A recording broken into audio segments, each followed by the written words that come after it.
On 28 May 2025, Namibia marks first national commemoration of Herero and Nama genocide that occurred between 1904 and 1908, events widely recognized as the first genocide of the 20th century.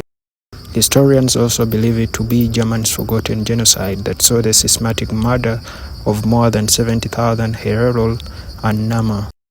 In total, nearly 80% of the 80,000 Herero and over 40% of the approximately 20,000 Nama were killed.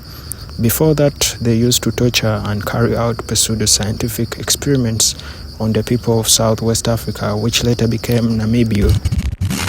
The people of Herero and Nama communities were targeted because they refused to let the colonizers take their land and cattle.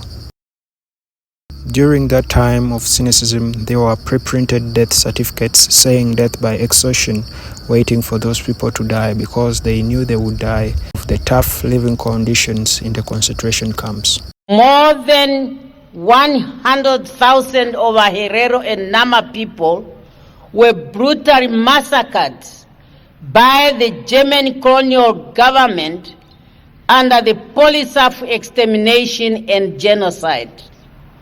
Many people from the two communities were forced into concentration camps where they were starved to death, and their skulls were taken to Germany for so-called scientific research.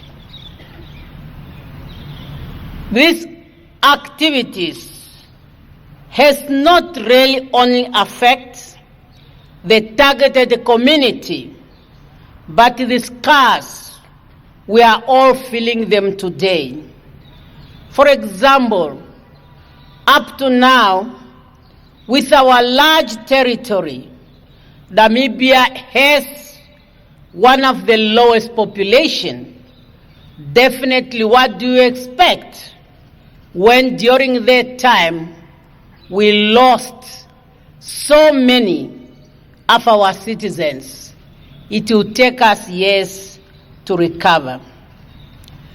Those hundreds acts, of course, are now part of our collective history of resistance and resilience in our march to freedom. In 2021, Germany recognized the atrocities it committed against the Herero and Nama.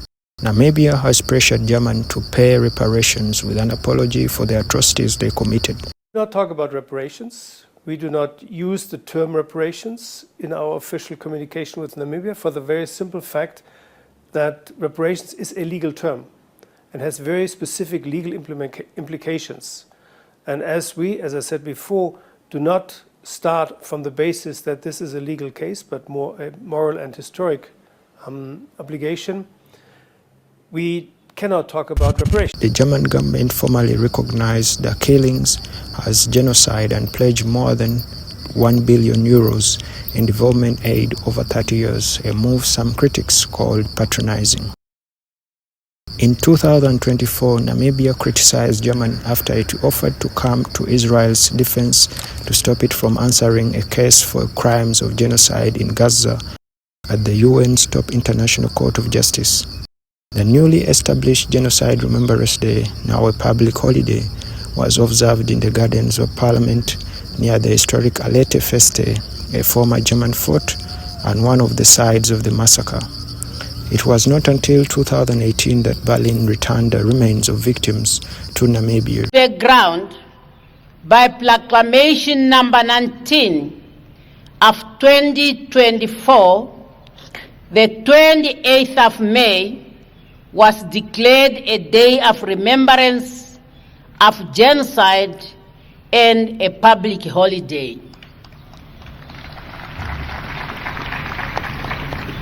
Looking at the date, we all know who has signed that proclamation.